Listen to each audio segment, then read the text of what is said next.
Good afternoon. We're live. Marisa, how are you today? I'm doing so good. Thank you, Shawn. How are you? Awesome, awesome. I can't pronounce your last name. Camplese. It's actually Italian, so you have to say all the vowels. Camplese. But if you knew my full name, you would be like, let's just call you Marisa. All right. So Marisa Camplese, welcome today. Thank you for joining us on Lending with Purpose. And Marisa, this is conversations that we have with clients and friends, introductions to various professionals like yourself, resources. And you have an amazing resource that we're going to talk about today that we use, that we look for, that never knew existed and wanted to learn more about. And so all of that said, I definitely never knew. Well, I guess I kind of knew. Let's put it this way. Our relationship started off with an Airbnb. I was traveling to Atlanta, and I was looking for a place to stay. And Can I show it while you're talking about it? Can I show it? Yeah, of course. Okay. This is it. I don't know how good the view is, but go ahead, Shawn. Yeah, there it is. That's perfect, right there. Perfect. So everyone, I was traveling to Atlanta for a retreat, and I was, the place where I was going to be staying or working from is about 20, 30 minutes outside of the city. So I very well could have stayed at a hotel downtown or whatever it might be, or near the airport. And I just I decided that I needed to be closer to this place where we were going to be having this retreat. So I started to look up Airbnb. And so when I looked up on Airbnb and I found the town that was close to the retreat, the place where I wanted to be, this little RV thing popped up, and it had like a bunch of amazing reviews on it. And I'm like, well, I think I probably should just stay in a house, but I don't want to get this big house and just be the only person that's in the house. So let me go down this rabbit hole and figure out what this RV is all about with all these reviews, because I know it's got to be an amazing experience. So I started to read more into it, and I booked it. And then I also figured out that it was on a farm, and that there would be potentially an opportunity for me to engage with animals and specifically go horseback riding. And so I contacted Marisa, and I asked, how can I possibly get a horseback riding lesson on the date that I was looking for? And she's like, well, you need to contact Foundation Farms Atlanta to get set up, blah, blah, blah, and we'll get you all done. So with that said, on a Friday, I learned through horses that just some people just need to be led, and some people not even they need to be, but they actually want to be led. And it was the first time in my life that I ever rode a blind horse. I didn't even know anything like that existed. We're going to talk about that later. But I had a picture I was going to put up, Marisa, because it was really only the second time I can remember riding a horse. Definitely not what I learned from you that day. But I was going through some pictures the other day, and I had to be about 5 years old, and I was sitting up on this big white horse. And it reminded me of your horse that I rode, Ghost. His name's Ghost. Yeah. It reminded me of Ghost while I was there. So with that said, that's my story. Like I said, what I learned through Foundation Farms Atlanta is that, some people just, they want to be led. And so with that said, Marisa, tell us, who you are, what you do, and we'll get into our conversation today. So I was going to show everyone the animals, but they're really being very anti. They're all in the barn, and it's a beautiful windy day. And I know that's not good for microphones and cameras. So I'm going to go sit on my other porch where everyone can hear me. But there is 27 animals here. I don't know how it evolved to this, but it's been nothing but manifestation and blessings and hard work. I mean, I literally just continued to grow and grow and grow and grow. And the RV was one of my really great friends that lives off grid now. who used to be an RN and has just been really great with her money. And she was like, this whole society, I'm out of here, but you need to buy an RV because you work too hard and you need to have more residual income. And I was like, yes, which is consistently what I'm trying to figure out. I think like the rest of us. And I love hard work, but I want to be able to chill too, you know? So, and I don't do that. But the 6 acres in DeKalb County, Georgia, which is really close to Atlanta, really close to the airport, it's like really, really strange that I got this piece of land with this really pretty house and got this really cute RV. Isn't it so cute, Shawn? It's like wood grain and lazy boy recliners. And I'm like, she took me there. I'm like, I don't want a trailer park in my yard. She's like, just come on. And she drugged me down there. I was in my Patriots pajamas. I was against the whole thing. I was furious. Anyway, I left with the thing, obviously. Because I was like, what? This is what they look like? It's gorgeous. So it all kind of organically came together. I made this really cute separation between my beautiful lands and my dog, my puppies in their kennels, and my beautiful deck and all my stuff. And then the RV has its own vibe on the other side with fence in between. So we're together, but not really. I was just over there when we started. It's like 60 feet away, but a mile. Sometimes that's too far for me to go. But I've always had horses, and I rode since I was a kid, and I was not so great kid. And of course, they saved me in so many ways because, like you said, I don't know what you got of it, and the explanation you just kind of gave in a nutshell is interesting to me because people always get something different from the experience because they're a mirror of you in a weird way. People say, oh, they know when I'm scared, or he's acting funny, or they know this, they know that. Well, no, not really. I mean, if you're I can make horses that people have owned their whole life do stuff that they can make them do just because I can speak the language. So that's why Foundation Farms came from. And it's kind of ran true with who I am as a person and what I do here, because I don't care how much experience you have. I don't really care if you've ridden or if you can ride. That's great. That helps. But the art of interaction between you and the horses and the livestock. I've got llamas. Oh, there's the horses. Oh, they came to see us. So the interaction between you and these animals, whether you connect more with the llamas and alpacas and don't really want to ride. I have clients that come and just want to feed and read a book out in the pasture. Oh, they're all here. But the fact that I get to let them live like a herd, which is unheard of, in the city and in most places, people just think horses belong in a stall and in a barn. And then when you ride them, you take them out and you might let them loose once in a while. But this is a herd of horses. We have a pecking order and you have to behave differently. Look, they're fighting right now. For no reason. This is what they do. Okay, so now I teach you how to act. Now Ghost is blind, like Shawn was saying, hanging out with Cherokee. I had Cherokee and Comanche for 20 years. For real. You said 20 years? Yeah. Wow. And then what about Ghost? So everyone look at that white horse off in the distance right there. That horse is so beautiful. Both eyes. Both eyes 4 months ago for absolutely, I mean, for all the reasons, because I guess there are no mistakes made, but like just out of the clear blue sky, just like one day. That was wonderful. And then Cherokee, she lost an eye about 12 years ago. So she has one eye, which honestly is a dream come true compared to the line that I've had to deal with. But he seems to be dealing with it so well. And he's shown me and people like Shawn that, man, you can like make it through anything. He has like shown me over and over again he doesn't want a new stall. He doesn't want any handicap or special needs treatment. He doesn't want anything from, he's okay.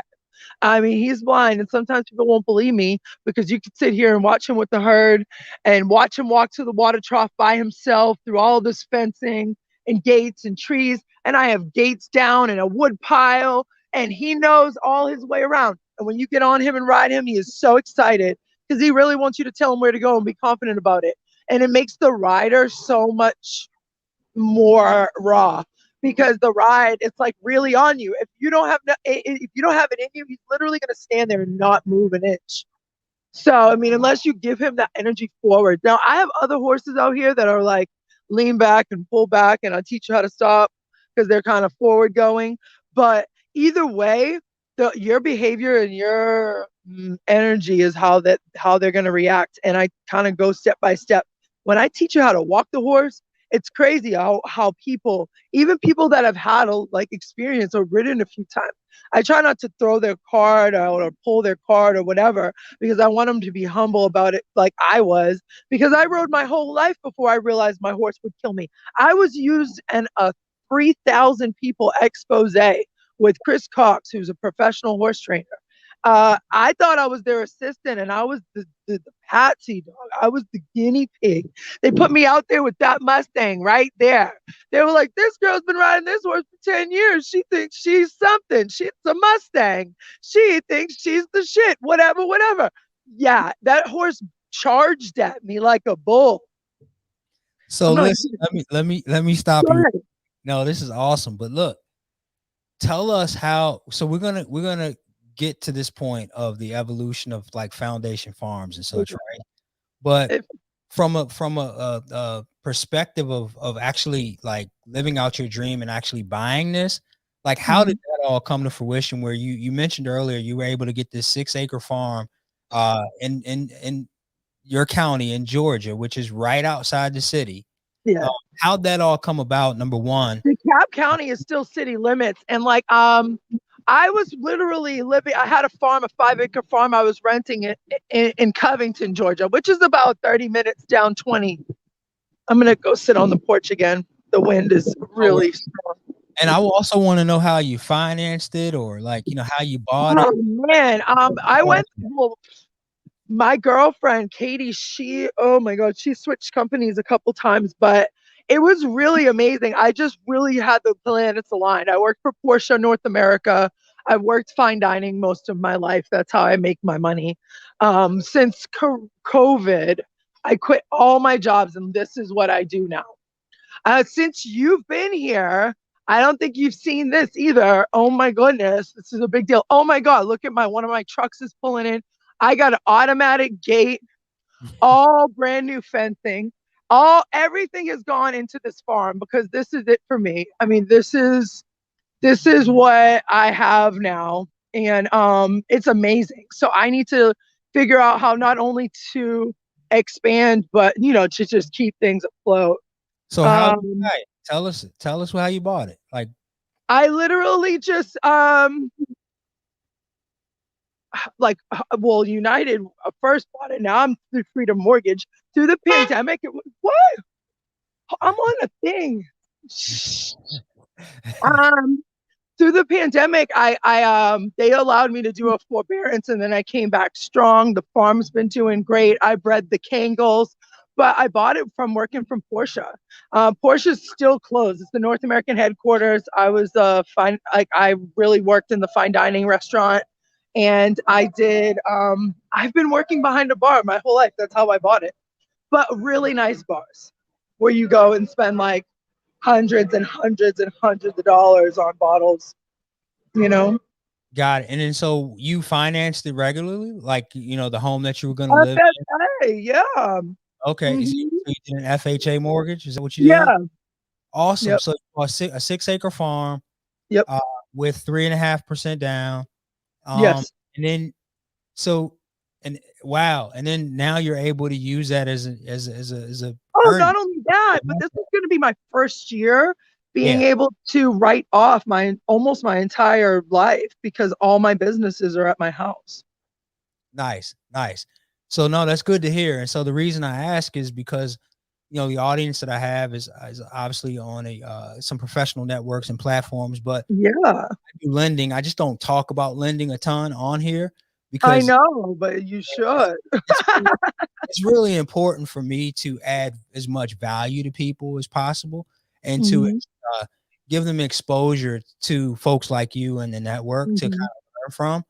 And so it's good to hear like how you've been able to buy it and you know what though, I'm a kind of a unique situation. Like this girl, I'm from Boston, dude. I really am a really unique, like most bartenders waste their money away in their 20s and 30s and have a roommate and end up on a cruise ship or in Miami. I just always knew that horses, like I was such a bad kid, horses saved my life in so many ways. And like, it's my passion, it's my soul. Now, I always want to teach people how to ride, but I also need a way to retire. So like, that while we were talking about, as friends, just expanding and growing, I mean, I am sitting on a gold mine here. And if I can just get the right people with the right intentions and to help me use the money that I have access to in the right way, I'm not going to even use the money unless it's the right way. I'm not one of those people. You Got it. know what I mean? I want to, like, people like, get 2 more RVs, you'll be fine. And I'm like, dude, I know. If that, then there we have an RV park for real.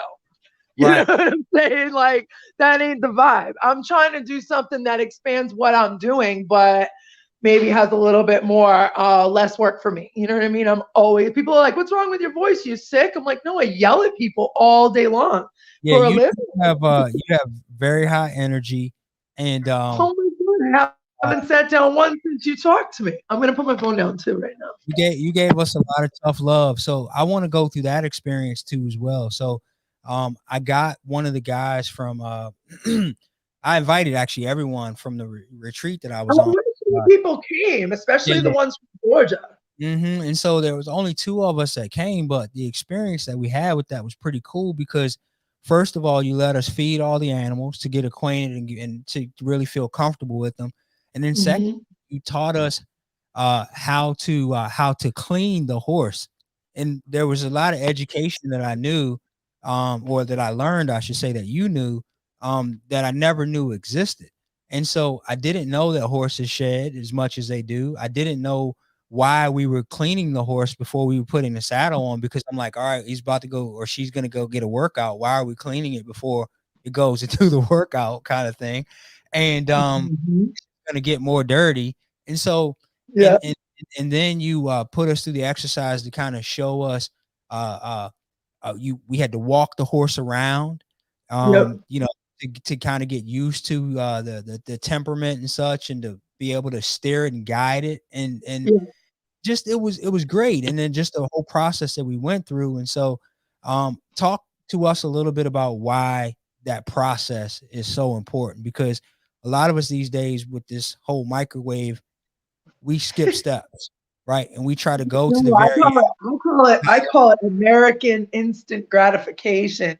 It's even in the music. And I hate to just do an off topic like that, but like back in the day, we used to have to wait for the bass drop. It's in the second verse these days. They don't even wait. Even with like other type, I mean, they just give it to you right away. Even old school R&B, you had to wait for the climax. Nothing is like that anymore. Well, with horses, it's easy to find somewhere to pay 30, $40 and someone puts you in a saddle, tells you the horse's name, tells you to hold on, and that horse follows the horse in front of it. That's what most people are going to get. And that's kind of my platform. And it's a unique thing to put out there. It's a unique thing to teach. And it's a unique thing to try to hire people to help you do. Cause like, no, it's hard. You know what I mean? So it's awesome. And in the same sense, like what you said, every time you go deal with horses for the rest of your life, not only will a few things stick, but you're going to question everything about what you're doing with these animals, but the people that own them will know that you've had experience just because of that one day. Not just because your heels are down and you're sitting up straight, or just because you know how to lead the horse with the silent drag, I like to call it. The silent drags, like everyone that's listening has kids and they've been on got 2 toys in the store and they got Cheetos and they still want candy bar at the register, and you like say no 10 times, and you got to drag them the ass out the store. And I see this happen all the time, and this is kind of the relationship with the horse. You don't want people to know there's a dominance battle. You are always going to be the leader. There should never ever be a question about it. And if you got to drag them, it's always in a peaceful way manner. And I always teach people another thing too, like when horses don't listen to you, um, Oh, this is pretty much my Tell the foundation. story of My when. foundation of this is like you ever think about cowboys and Indians. Think about cowboys, these old white guys with whips and spurs and guns, and big bits in their horse's mouth and heavy saddles. And you think about Indians and like they had no saddles, no ropes, and no fences, and their horses came to them and they worked as a partnership, and then they left for the day and came back. So this is why, and people can say you can't take on native culture unless you're really native. No, I'm Sicilian, but I love native culture because they spoke to the horse the way the horse speaks to each other, and not the way humans thought that they should treat them. And it took me a long time to learn the difference. And I try to teach people that in one day. And sometimes it clicks, like it did for Shawn in a lot of ways. I think if he lived close by and came more often, he would see a lot more in himself. And he did a lot better than he ever thought he would, huh? You I did, did. didn't you? Yeah, I You did. did. Ghost crushed my confidence a bit.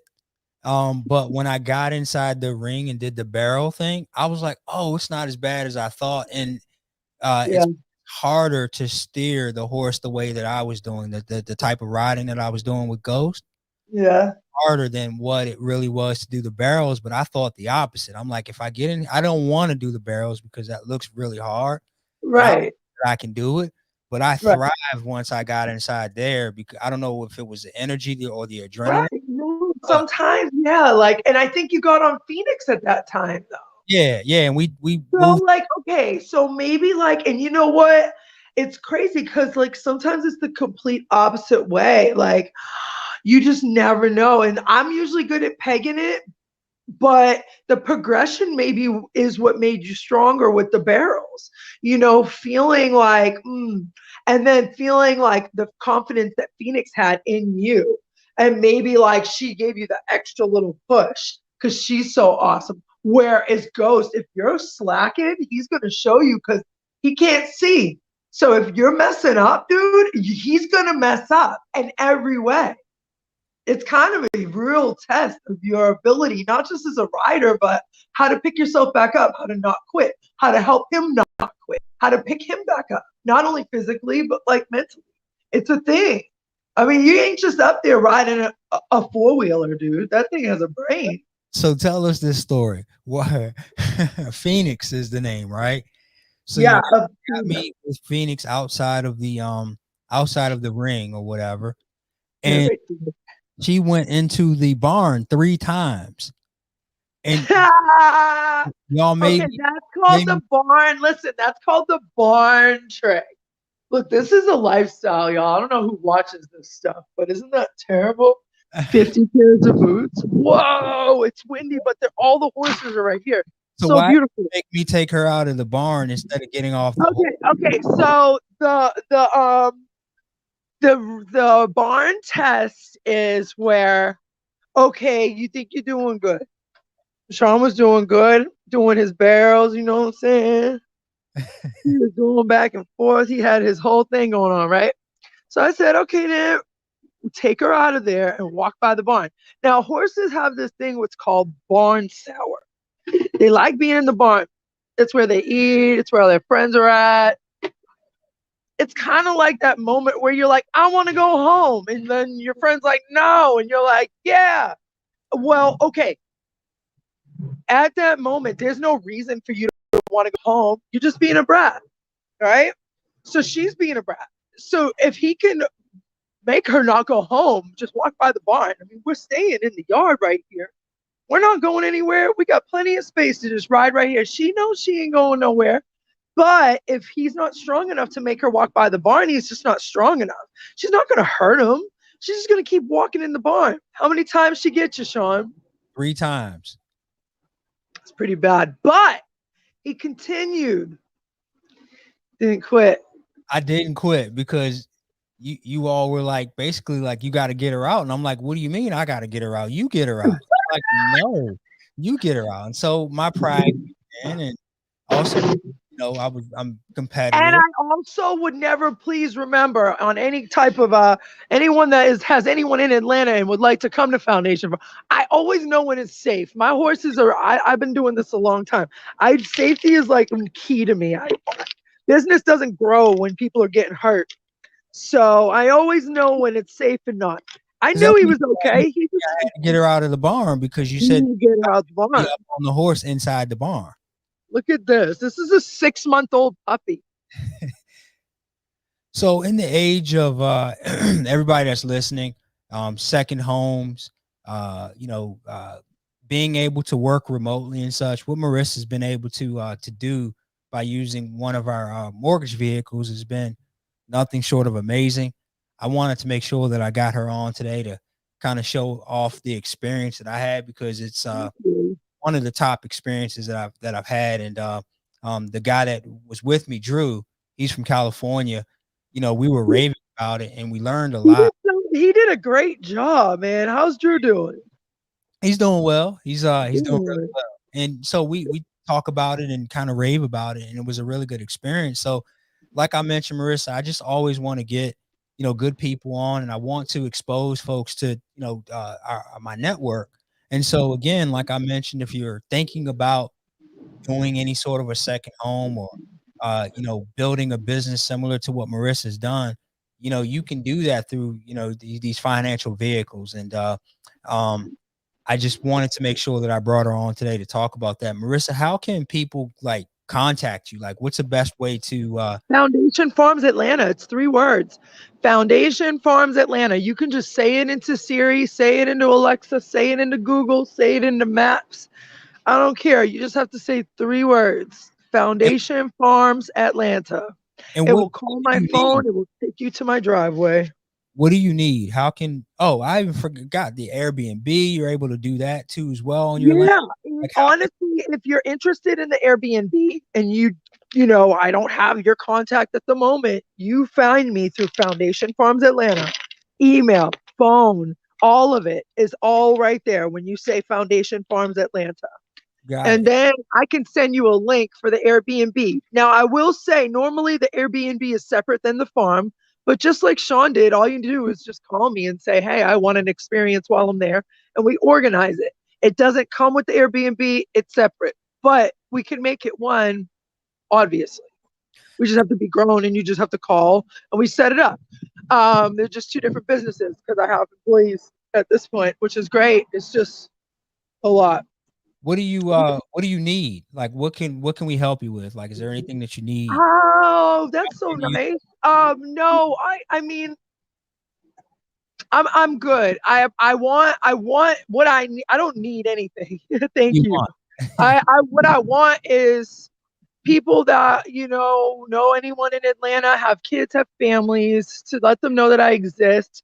I can't really advertise on the level that people want me to because I can't trust or expect anyone to do what I do, and I've tried. Now I have help, and that, and he's amazing. And I couldn't do. I did it with my own 2 hands for a while. I prayed for about a year straight to be an octopus, and I mean that, you guys. I mean that. Oh my goodness, I needed to be an octopus, but I got 2 more hands for real, and someone that really helps me and has a lot of strength and heart and love for this. So thankful for my partner. I couldn't do it without him. But I need people that want to not invest, but want to come here and spend some money, have events. I want to buy the restroom. That I don't want to use my RV for events. I want to have that really nice trailer restroom so my clients have a bathroom. I want to set up a really nice barrier right here to cover my neighbor's property so that I can do events like weddings. I want to expand on the availability of these beautiful animals at such a really great location. I want to make it more like a retreat, somewhere you guys would go. I've even thought about yurts and teepees, but it's just so much maintenance. Um, I've thought about primitive like these $2,000. They have insulation. They're gorgeous teepees all over the property, but it's going to take some infrastructure, making sure there's drainage. We're talking about expansion. I want a lot of things. I feel like I'm going to get it when it's right, but I feel like I need the right exposure. And this side of the city, you got to be careful in Atlanta. Got it. Got it. Understood. And then so listen, here we go. We're going to get into our final thing, and then I'll let you go Okay. get back with the animals. Um, you get one person, One question, Marisa, who would it be and what would you ask? Wait, okay, so you told me to prepare for this, right? Yeah, I did. Okay, hold on. There's a big gust of wind, and I love wind. It's my favorite weather. Okay, does this person have to be alive? Dead or alive? I just stopped Uh, saying dead or alive because I know most it sounds bad. I know. yeah. Okay, okay, So one okay. person, I'm with that. That's cool. yeah. That's cool. They can be dead. They can be any one person.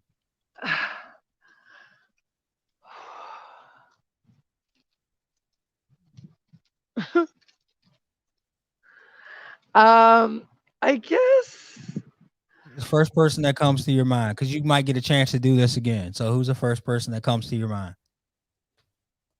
And you get one question to ask that person. It could be a horse too. You could ask Ghost a question. I know, like you don't even know how many I've suffered like a lot of loss, and I'm pretty good with the death thing. I'm trying to think of someone that I can't reach, but I'm able to reach so many. I would have to be my grandmother, and it would have to be the honest answer of why she never wanted us to go to Sicily. It's Oh, been wow. like the one question I've always wanted to know. She just said, "You will never go back there. Never. Don't you ever go back there." Oh, wow. Right. That's a little deep and heavy. And that's why I was like, I don't even know if I could really say this. I don't know who's listening. You know what I mean? But it is what it is. There's a Yeah. reason left. Yeah. No, I mean, it's the question. You answered it. I asked. So, Yeah. I mean, you want to get all provocative. I could have said, like, Marilyn Monroe wasn't worth it. I mean, I didn't want to be lame. I mean, I could have been like, JFK, where you at, though? I know you're still alive. Where you're playing at? I mean, I could have said a lot of things, but that's a real question that I really have because I pretty much know where all the other answers to the other questions. I got you. No, that's awesome. So, everyone, it will be just such a shame for me to have contacts like Marisa and not be able to share them with you. Um, as I say every week, if there's anything that I can do to help anyone in any way, don't hesitate to reach out. Really be considering like how you can use these mortgage and investment vehicles to maybe do something like what Marissa's done. Um, we will be here next week, next Thursday at 2:00. And so, Marisa, thank you so much Thank for your you, time, Shawn. and we'll see everybody next week. All right, peace out, you guys. Thank you so much. Foundation Farms Atlanta. All three words. And Shawn, stay in touch, honey.